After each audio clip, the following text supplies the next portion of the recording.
Assalamualaikum warahmatullahi wabarakatuh. Kami dari kelompok 4 akan mempresentasikan hasil resensi film yang berjudul Fight for Wolf Valley. Kelompok 4 ini beranggotakan ada Alvina Fauziatul Hidayah, Andrea Justin Renata, Aya Sofia Ramadhani Askia, ada Fauziatul Latifah, Ilham Setiawan, ada saya sendiri, Maesora Darmacayono, ada Muhammad Yudi Prasetyo, Rukmini Titi Rahayu, Syaratu Elizabeth Fatrika, dan juga Siti Zulaikha Cakra. Oke, lanjut saja pada bagian identitas film. Yang pertama, judul film dari film yang kita resensi yaitu Fight for Wolf Valley atau Berjuang untuk Lembah Serigala. Yang kedua, rumah produksinya. Film ini diproduksi oleh National Geographic Television and Fiction All-Winet New York bekerja sama dengan Public Broadcasting Service atau PBS. Yang ketiga, siapa sih produser dan sinematografernya? Yaitu Bob Landis. Yang keempat, penulis dan produsernya yaitu Janet Hess. Yang kelima, penyuting atau editornya yaitu Emmanuel Merez. Yang keenam, musiknya dari Lenny Williams. Yang ketujuh, tanggal dan tahun rilisnya itu kapan? Yaitu pada tanggal 27 Januari tahun 2025. Yang kedelapan, durasinya itu berapa lama? Yaitu selama 44 menit 24 detik. Yang kesembilan, genre. Genre ini yaitu sebuah dokumenter alam dengan dengan subjudul yaitu Wildlife Documentary.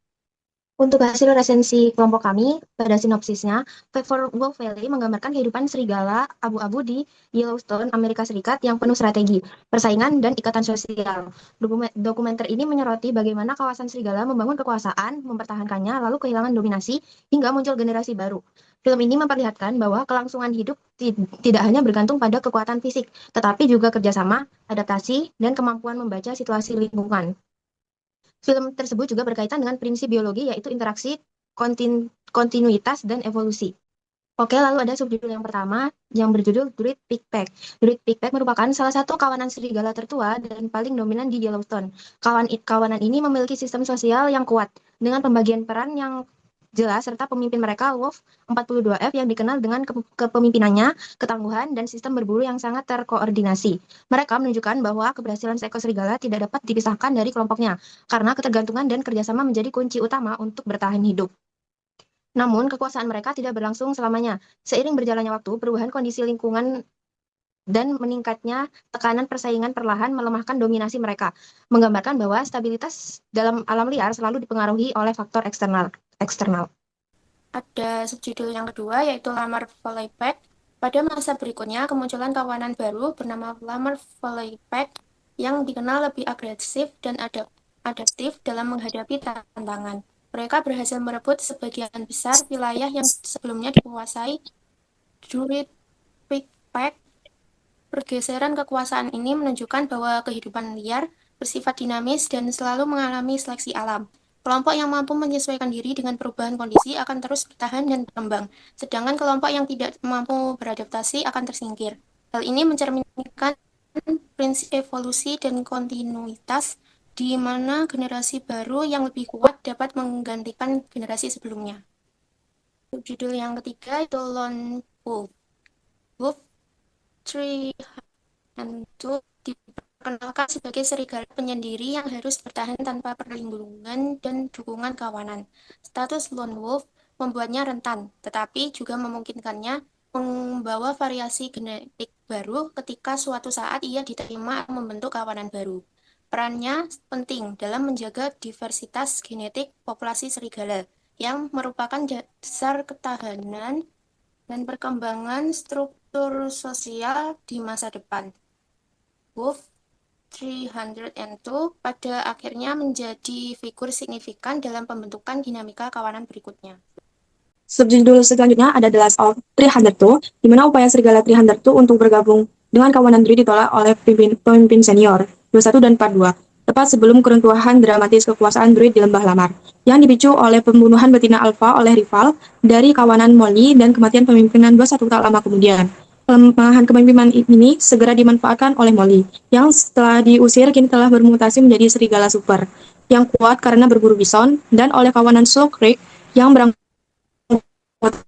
serigala, dari utara untuk mengambil keuntungan dari kekosongan kekuasaan. memaksa druid yang kalah jumlah untuk bertempur habis-habisan demi mempertahankan wilayah mereka. Subjudul selanjutnya yaitu The Battle of Lamar, yang dimana kawasan Slow Creek mengalami kehancuran tak lama setelah meraih kekuasaan. Musim pertama, hampir semua anak mereka mati akibat virus misterius. Musim berikutnya, 12 serigala luar menyerbu Slug, membunuh beberapa penjataan, dan mengepung sarang selama 12 hari. Pengepungan ini menyebabkan semua anak Slug mati kelaparan, membuat kawanan itu hancur dan lemah.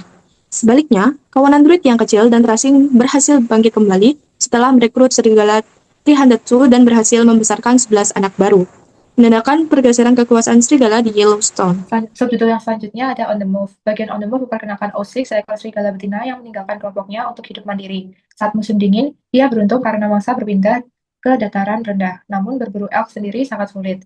Ia mengandalkan insting dan kecerdasan untuk bertahan. Memasuki musim semi, mangsa semakin kuat dan waspada, tetapi Osix tidak menyerah. Setelah hampir setahun hidup sendiri, ia tiba di Lamar Valley, bertemu dua serigala jantan muda dan memilih satu sebagai pasangan.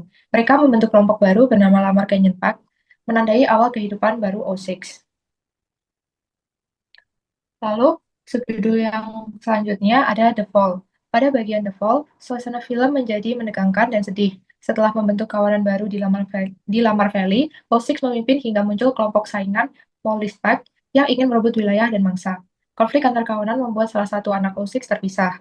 Karena mangsa berkurang, O6 membawa kawanannya keluar Taman Nasional untuk mencari makanan. Meski beresiko karena berburu serigala diperbolehkan di luar batas taman, akhirnya O6 tertembak dan tewas. Setelah kematiannya, kawanannya hancur, sebagian pergi atau mati, dan hanya satu anak betina yang tetap di Lamar Valley meneruskan warisan ibunya. Selanjutnya, saya akan menjelaskan terkait dengan ulasan dari kelompok kami setelah menonton film Fight for Wolf Valley. Secara keseluruhan, kami menemukan beberapa kelebihan dari film ini. Kelebihan pertama adalah relevansinya dengan biologi yang sangat kuat. Film ini sukses menggambarkan konsep yang kita pelajari selama di kelas biologi, seperti interaksi antar organisme, baik itu kompetisi dan predasi antar kawanan, maupun pack behavior atau pola hidup berkelompok yang sangat terkoordinasi. Kelebihan kedua, film ini dengan jelas menunjukkan prinsip homeostatis dan menegaskan peran penting serigala sebagai spesies kunci dalam menjaga keseimbangan ekosistem.